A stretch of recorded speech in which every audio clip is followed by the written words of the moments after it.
Hey, what is up guys? So we are going to be doing a deck profile on a Sun/Moon Dragon deck. Now this deck is actually built to sustain itself with a small loop built inside with Ancient Force. And Ancient Force is a fantastic card because it also lets your opponent play a little bit more passively. They're not going to be going so aggressive because they might just lose their monster if they actually declare their attack. And it actually combos well with a lot of the floaters in this deck, which we will get into in just a moment. Now I do want to mention this deck is not going to be the most competitive deck, especially against other decks that like to banish cards or take control of your monsters, because that is essentially what makes this deck lose. And unfortunately, this deck never really took off because, cards like Judgment Dragon and cards like Dimensional Prison, Bottomless Trap Hole, cards like Big Eye, or anything that steals your monster or banishes them or can simply OTK you, this deck is not going to have a good time against those other decks. But it's a fun deck nonetheless, and they are pretty cool cards, and unfortunately, like I said, they were never really meta. But who knows, maybe in the future we'll get more support for this deck and it'll actually be viable. But anyways, let's go ahead and get started with the deck profile. If you guys want to actually see how this deck plays and how successfully it can play if you open up with the right cards, I'll put a link down below in the description box so you can kind of understand how the deck works. But I'll briefly explain some of the combos and how you can play this deck as we go along. So let's go ahead and jump right into it. So first off, we're playing Triple the Trickies. Now, what Tricky allows you to do is it allows you to go for a quick first turn synchro. Now, what you're going to want to do is bring out the Moon or Sun Dragon out as quickly as possible, and then if it dies, who cares? As long as it doesn't get banished, you're okay. Just whatever one you go for, it dies. It doesn't really matter because most of the time with either the Sun Dragon or the Moon Dragon, you either heal and you gain some life points with the Moon Dragon, or with the Sun Dragon, you destroy your opponent's monster and you get to inflict some damage to your opponent, half of the monster's attack. So that's really good in that aspect. So it doesn't really matter if it gets Dark Hold, who cares, don't worry. The first one, like I said, will get destroyed and you don't have to worry about it. Then once you go for the second one, and the second one gets destroyed, you're going to be bringing back the other one. So when Sun Dragon dies, you bring back the Moon Dragon, and when Moon Dragon dies, you bring back the other one. So what the Tricky allows you to do is just throw one up real quick. The first one, like I said, let it die, it doesn't matter. Next up, we have Triple of the Oracle of the Suns. That, in combination with the Tricky, technically you can go for a first turn, Sun and Moon Dragon, first turn. It usually requires you to have 1-for-1 or some type of setup or cards in the grave to actually pull it off. But yeah, you can technically get it off first turn. The reason why I do like Oracle of the Sun over, say, something like Cyber Dragon, which is another fantastic card. Oracle of the Sun is a card that has a relatively large defense. Not that you really ever said it, but the main reason why is you can actually bring it out with Shining Angel. There are other cards that have some type of synergy with Oracle of the Sun, but generally I like to bring it out with Shining Angel because it is only has 1,000 attack. Next up, I play Triple Apotequil. He's basically used to just have another level 5 monster on the field, or if you need it to be level 4, technically, you can XYZ with it also. I mean, there's sometimes where, say, something like a Evil Storm Ophion comes out and you have to XYZ for this card. You can definitely play Gemini Pearl, you can play something like Symphony to Jin to actually get rid of it, but Direwolf is just real fast. You don't have to clear your attack or anything like that. It gets the job done a lot quicker, I would say.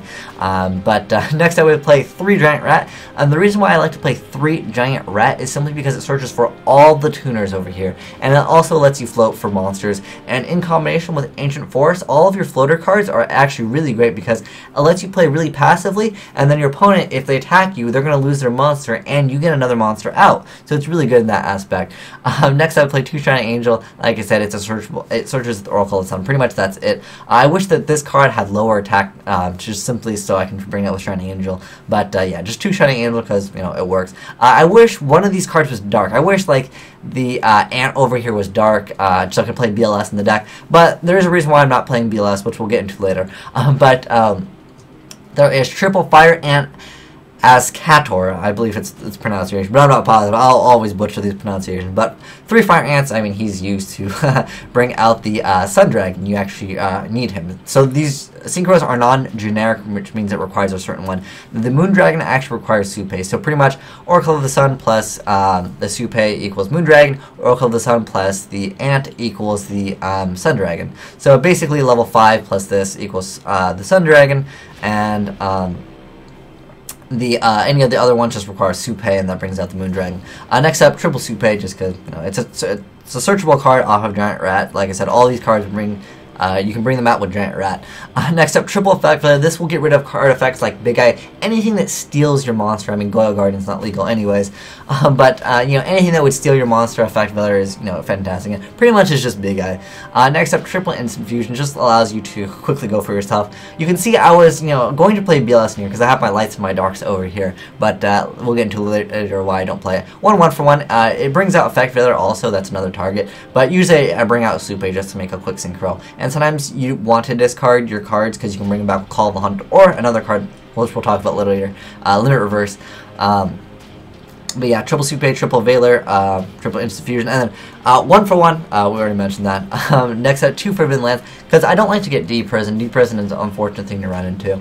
Next up, Triple Ancient Forest. This card is fantastic. Watch the video if you don't understand why Ancient Forest is here, but basically the Sun and Moon Dragon, they can be destroyed, and it doesn't matter. You're just going to bring them back immediately, and it doesn't matter. It basically just hurts your opponent. Next up, Double Limit Reverse. It brings back a lot of things, so any monsters with 1,000 or less attack, you get to special summon them. So, you know, you can get back Oracle of the Sun. Also, there's a thing with Limit Reverse, so when the target is switched to defense position, you destroy it and this card, and Oracle of the Sun actually has an effect. So when this card on the field is destroyed and sent to the graveyard, you can add one of the Ant or the Supe from your deck to your hand. And there's another one, this one over here, Apotequil. When it is destroyed and sent to the graveyard, although you can't get it back, you can get it back with Call of the Haunted though, but when it is destroyed and sent to the graveyard, you can select and special summon one Oracle of the Sun from your graveyard. So there's some synergy with Oracle of the Sun. But next up we play Triple Imperial Envoy. You do not want your opponent to banish your stuff, plus it helps you out against like the Elemental Dragon matchup. It also can hurt spellbooks sometimes, but yeah, Imperial Iron Wall is fantastic because that way you don't have to worry about Dimensional Prison, you don't have to worry about the effect of Bottomless Trap Hole to you know, banish your card, you don't have to worry about your opponent summoning like Black Luster Soldier, any of the dragons. There's a lot of things that Imperial Iron Wall does that is, you know, it helps out the deck a lot. And then lastly we have Triple Call of the Haunted to bring back, you know, your other synchros if you really want to, but generally it's used to try to push to bring out another synchro monster really early on in the game, and you know, you can work out with that. As far as the extra deck, you don't really need anything out of the ordinary, I would say. I would say it's good to put in something to get rid of the Ophion, and then also put in Tyrus and Adrius simply because it allows you to, you know, make them sometimes. It's kind of rare that you pull them off, but if you have Oracle of the Sun and maybe something like Instant Fusion, yeah, you can pull it off. If you want, you can play more Instant Fusion targets, but I just made this deck basically to get out the Sun and Moon Dragon and abuse them with the Ancient Forest combo. But if you guys have any suggestions or other ways to play this deck, hey, let me know. I definitely want to revisit this deck in the future. Perhaps when it gets more support, it'll actually be kind of good. But for now, I think the Ancient Forest is a really cool combo, and you can loop the Sun and Moon Dragon deck. But anyways, thanks for watching, guys. Have a great day. Asian Eyes signing out.